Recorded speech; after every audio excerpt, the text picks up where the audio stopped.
perfect prospect pairings after week 9 of college football for the 2025 NFL draft. The Seattle Seahawks is the perfect situation for Alabama quarterback Jalen Milroe to be drafted and developed. I'm going to explain why and more coming up next.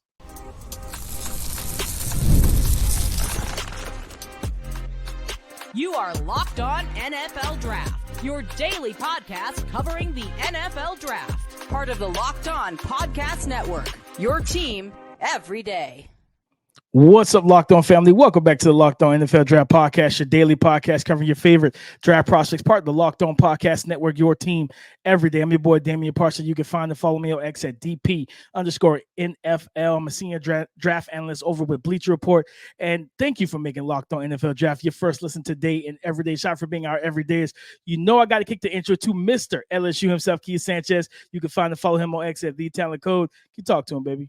What's up, Locked On family? Let's get locked in. This is Keith Sanchez, 2019 national champ, and the other side to this dynamic duo that we like to call the Locked On NFL Draft Podcast. I want to start this podcast off by saying shout out to our everydayers. Thank you for tapping in with us each and every single day, man. Every listen is greatly appreciated here over at Locked On NFL Draft. Today's show, perfect pairing. We're picking the draft prospect. We're picking a team. We're telling you why it needs to happen and why it's a great fit and why is it mutually beneficial for both parties, right? Then we're going to get into biggest draft storylines, right? Week 9 of college football, that's a wrap. What are the biggest draft storylines? What do we need to know? What do we need to start paying attention to as far as trends in this 2025 NFL draft? And then we're going to wrap this thing up with what? My favorite segment, my name ain't on it, Dame's Dudes, right? I put DP on the hot seat. Ask him if these guys are in the club or out of the club. DP, I think he went 1 for 5 last week, right? He was feeling real stingy at the door. But DP,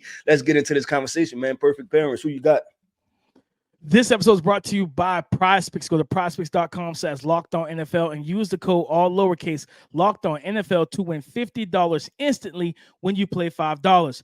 Perfect parents, Keith. I like this fit. When I thought about it, I said, man, this makes a lot of sense. If this quarterback decides to declare still, Jalen Milroe to the Seattle Seahawks. And for me, right now, I have a high second round grade on Jalen Milroe. And we know what type of talent he is. We just got to get that consistency out of this young man, right? So let's say he doesn't go first round and he is a second round pick. For me, I look at the situation of the Seattle Seahawks. I believe Geno Smith I think he just turned, or I think this month in October, he turned 34 years old, right? So he's older than 30, so he's 34 years old and everything. You look at the contract, he's, right now he's on slate to still be there through 2025. If they cut him pre-June 1, they would save $25 million. We have a dead cap of 13.5. So rough, somewhere like 12 and 11 mil, somewhere in terms of like what you'd be able to save, right? Same thing if they cut him or trade him post June 1, per overthecap.com. So for me, it's like, all right, I know that with Geno Smith's contract, and he's still playing good ball for the most part, right? He's still playing good ball for the Seattle Seahawks. Yeah, I'm good. Keep Geno through 2025, and I think he's a free agent right after that. After that season, he's a free agent going into 2026, right? And unless he's playing like an MVP level, I don't know if the Seahawks are going to. Mike McDonald is going to say, let's go ahead and re-up that deal for a 35 would be going on 36-year-old quarterback, right? You put Jalen Milroe to learn from Geno Smith. I think that's the best tutor for him. Geno has seen everything in the NFL. He's come in with the hype, had the fall off from grace, rebuilt himself back up, worked on his mechanics, his game, everything, right? Like, he's a leader at the same time in that locker room.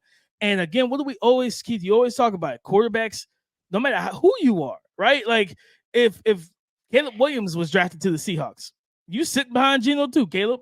I don't care how generational everybody said you were. You're sitting your butt on the pine. You're going to hold that clipboard, have the headset on, and you're going to learn from a 50,000-foot view on what it looks like to be an NFL quarterback. Now, you went to Chicago. There was nobody for you to sit behind. But Jalen Milroe and also Mike McDonald's history with the Ravens. What quarterback did he have the pleasure of watching while his defense got turnovers, his defense played well, and he watched the ultimate game changer, Lamar Jackson, that dual threat style quarterback. I think for Jalen Milroe, I think Seattle Seahawks would be the perfect situation for him to go to, sit, learn, and develop.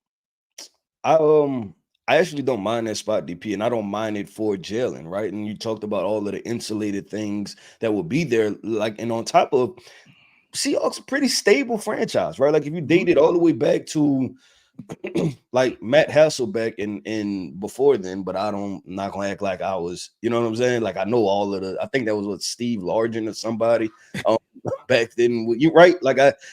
But just starting with the Matt Hasselbeck, Sean Alexander era. Who was the head coach, man? I can't remember. Mike Holmgren. I think it was Mike Holmgren. His name. I'm glad you came clutch with that because I'm like, I see the picture in my head. I just can't think of his name. Like, and you know, even when the transition from Mike Holmgren to having a long period of time with Pete Carroll, right? And Pete Carroll went through, you know, what they signed. What was the quarterback? Because that was when they drafted Russell Wilson, right? But they signed the quarterback, and he's an LSU quarterback too. I cannot remember his name. I can't remember his name at the time. You remember who I'm talking about, though? I think they gave him that big deal. They gave him that big deal. I think he had the one good game against Green Bay. Remember, he was the backup for Green Bay. He broke some record, and they was like, "Well, let's go throw you a bag." Yeah, it went crazy. Yeah, it went crazy. Draft Russell Wilson at the same time. But they've always been stable, and it seems like they make good football decisions. And it seems like Jalen needs to be in some type of situation like that. And if you're Jalen, I think you look at Jalen Hurts, right? And you're like, you know what? I'm not mad at it because the quicker I get to my second contract, right? I'm with a stable franchise. They have playmakers around. They've drafted good offensive line. They had good defensive prospects that they've drafted. This team is going to be good moving forward. So you're in a good spot to make 150, 200 million. Just wait 4 years, right? And play good football. And being drafted to not have to play right away takes away a lot of the pressure. Like that's a part of this process that nobody talks about. When you're a first round pick and you're expected to start early and the crowd is calling for you to be the starter, there's expectations that come with that. But if you get a chance to sit, learn and develop behind a good veteran quarterback who's still playing good starting ball, that's a great situation to be in.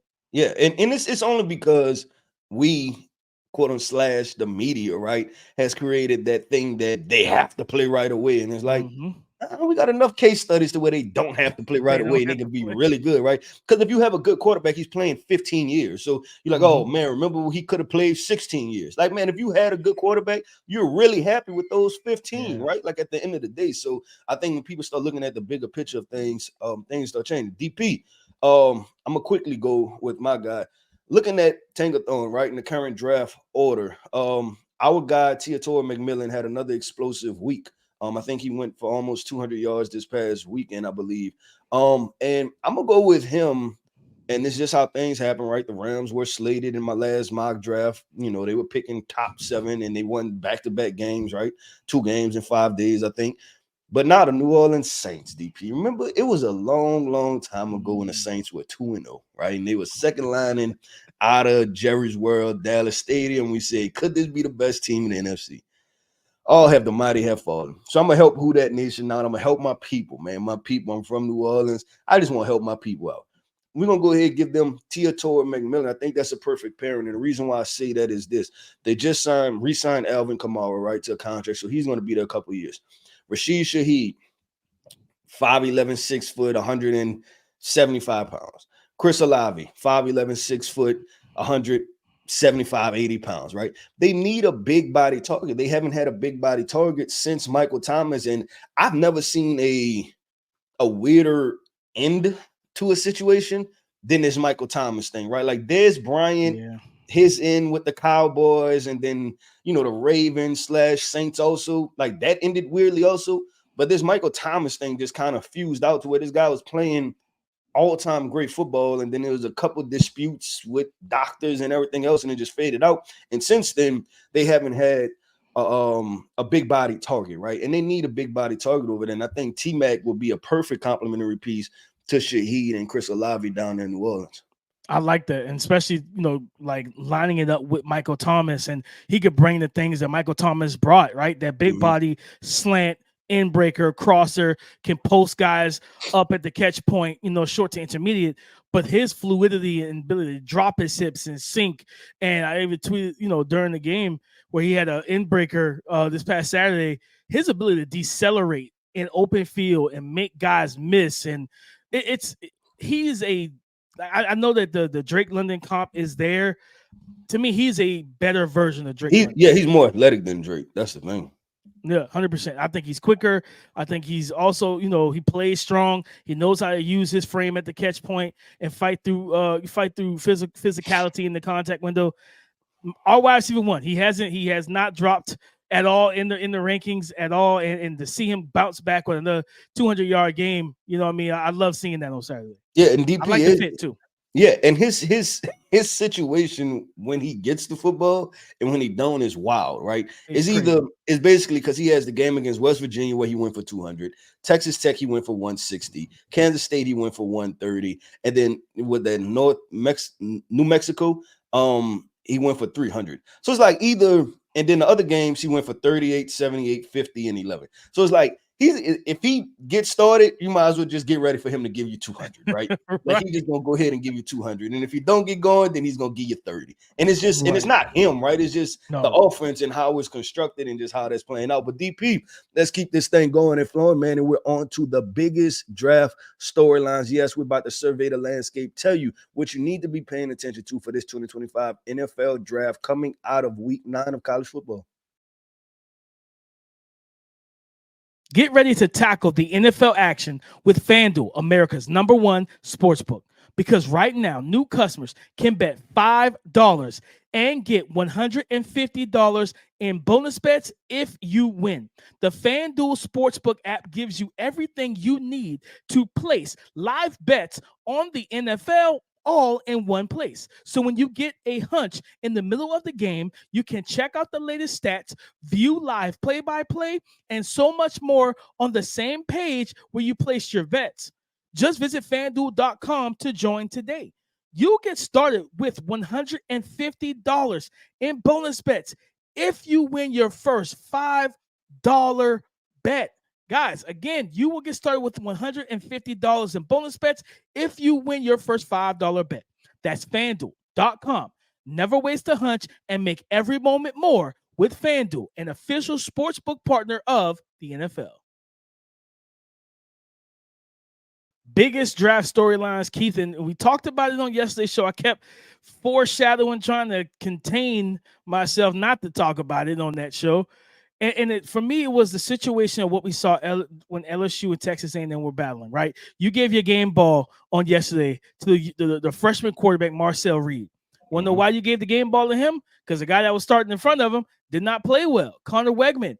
And these were two 2025 draft hopefuls, right? Like you said, like you got experts and other media members saying that Garrett Nussmeier was quarterback 1 of this class. I'm going to tell you my biggest draft storyline, Keith, and you tell me if you agree. I think these two young men, Garrett Nussmeier and Connor Weigman, both need to go back to school. I don't think if I'm Garrett, I don't leave. And if I'm an NFL team, I don't want him to leave yet, because essentially you will be going off a very small sample size. And you need to see him, because for me, as an evaluator, it's different when it's, Anthony Richardson, who's 20 years old, 6'4", 250, 4'3" athlete, top 3 arm in the league. And you're like, man, listen, if he declares, I'm taking my chance on that. With Garrett Nussmeier, I want him to go back, because these turnover issues, I want you to rectify that next year. I don't want you to try and rectify that as a pro quarterback. Keith, that's difficult. You know what I mean? If you're making tough decisions or bad decisions against college defenses, what's going to happen when you walk to the line of scrimmage and you're looking at Brian Flores defense?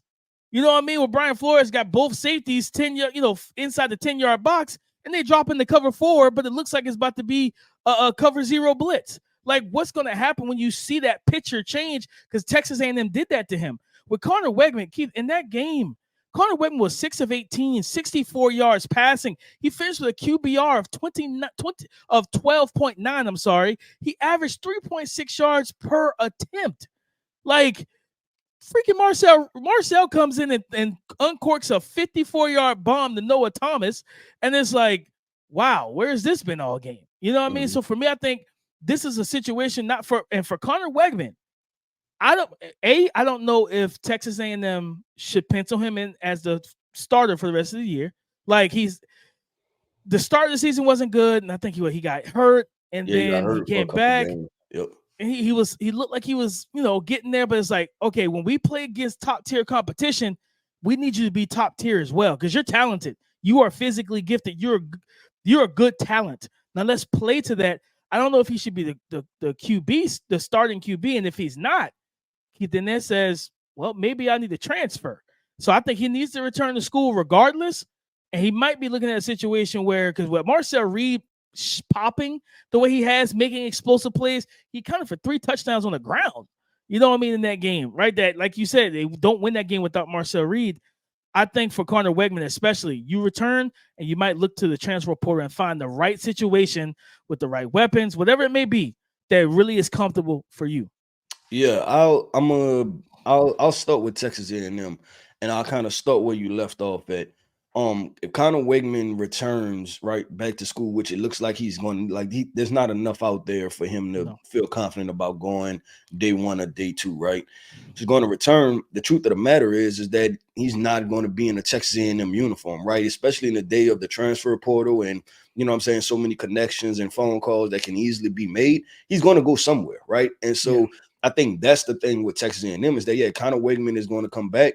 But he's probably going to be in a different uniform just because of Marcel Reed. He's going to be a sophomore. He's going to be the guy that helped Texas A&M get to whatever point that they finish at, right? And it's still games to be left to be played, right? But still, you can tell that game that went against LSU, the rest of the fan base, the coaching staff, when they made that decision, right? I don't want to say it was a permanent decision, but it was a decision that they made saying, hey, we need somebody that's going to give us a spark. And the whole world watched Marcel Reed give Texas A&M a spark. Let's transition to LSU. This is what I think. I agree with you with Nussmeier coming back. I always felt like that, though. Even when they was telling him, being QB1, because what I think is that, well, when you watch the games, and that's the other part, is that people watching the games to understand how close it was going the other way. And we talked about this on yesterday's podcast with, the turnovers and potential interceptions and things like that. And it's like, hey, there's a lot of potential here. And he could just clean up a couple things, and then we in a really good spot. And then what you say is you go to the boosters at LSU, the collectives or whatever they call NIL people now in college football, right?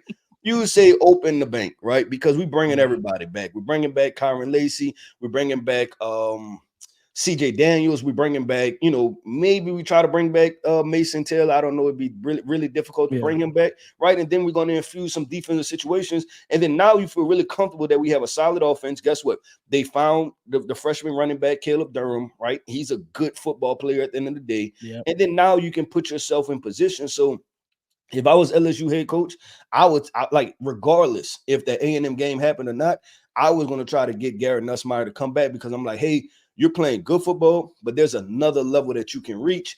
And there's something too, even with the Jaden Daniels situation, right, is that he played good football the year before. Some people had 4th-ish, 3rd-ish round grades on him at the end of the day, right? And then he came back another year and got even more comfortable in that system and then just kind of took off and continued to grow and grow and grow until people couldn't believe it. I'm trying to set you up to be able to do the same exact thing because part of this is the preseason hype, right? Like you need some preseason hype. You need some excitement. We need your playmaking ability and getting you to that point. So I agree with you both coming back. I think it's going to result in different situations though.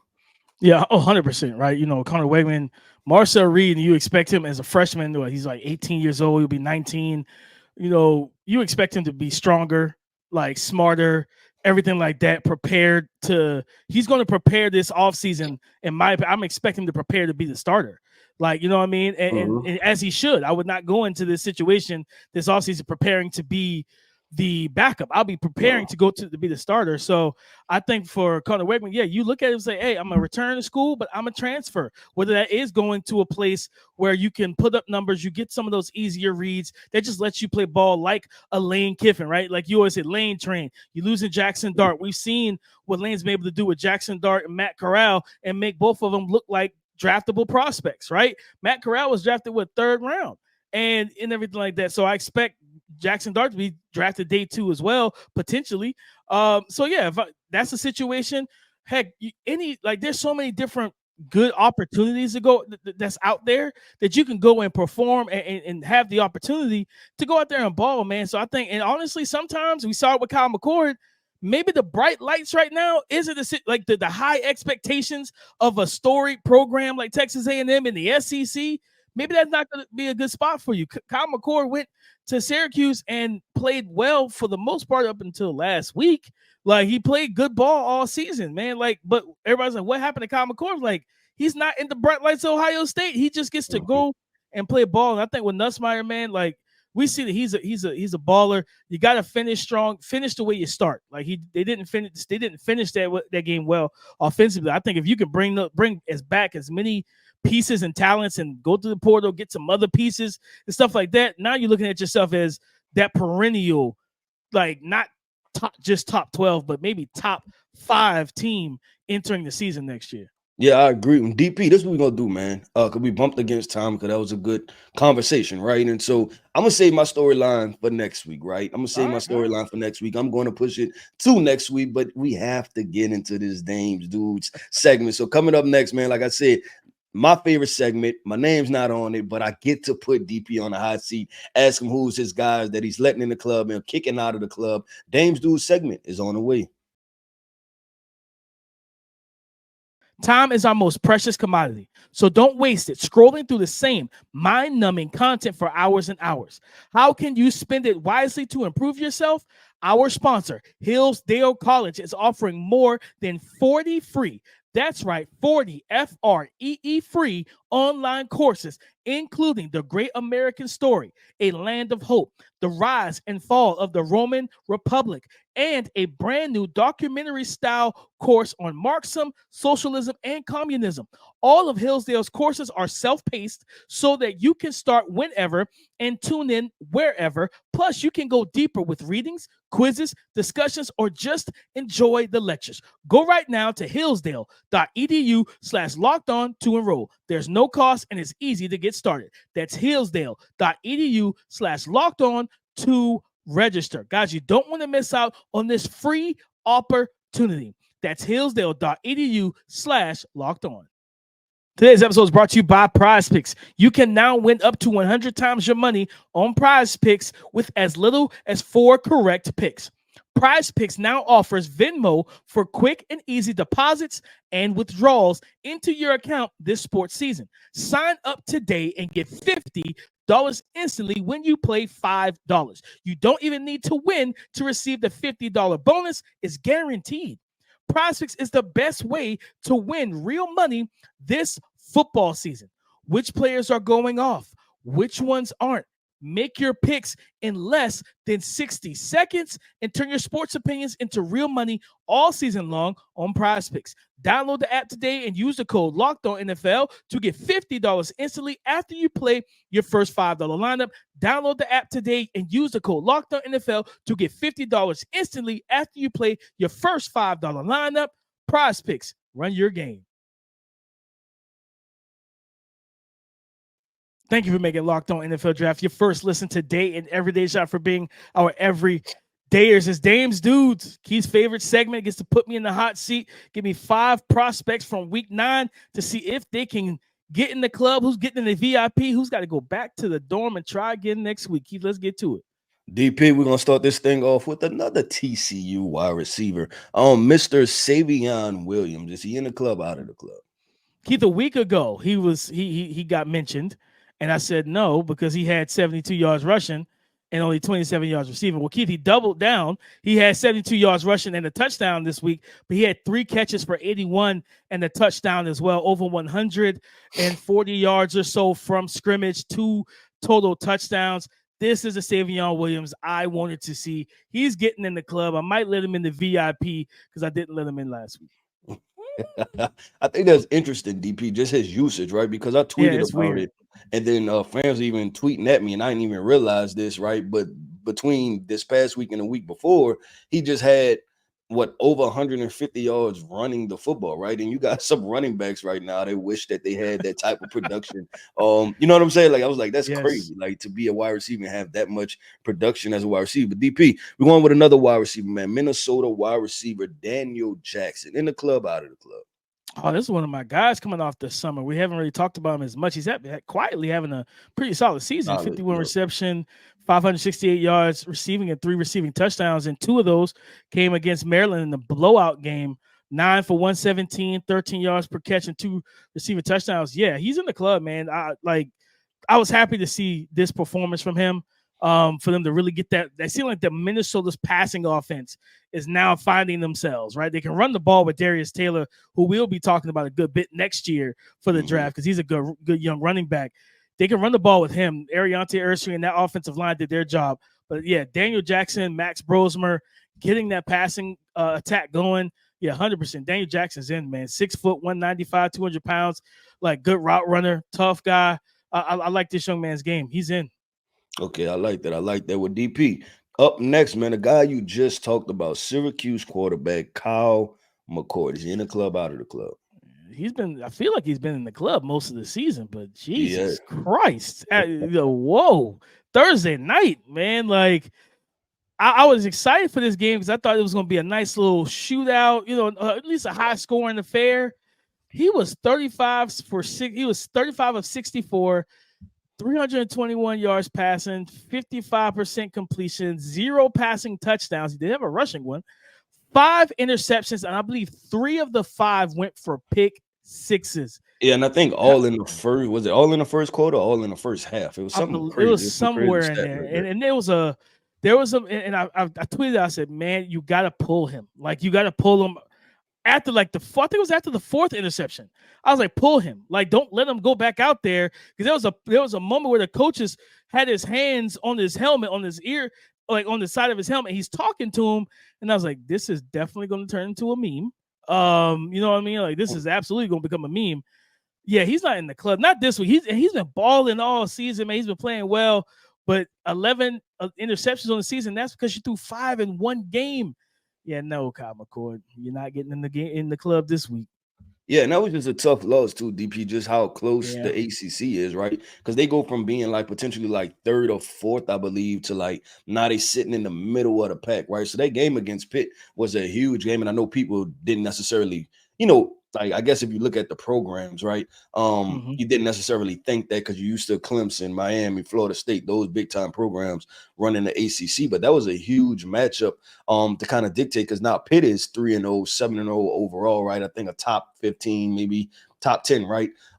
Team. So that was a big time situation with Syracuse and Pitt. DP, we're gonna keep this thing going and flowing, man. We're going to Maryland defensive lineman. I think it was a Florida State transfer. I believe I recruited this kid a little bit.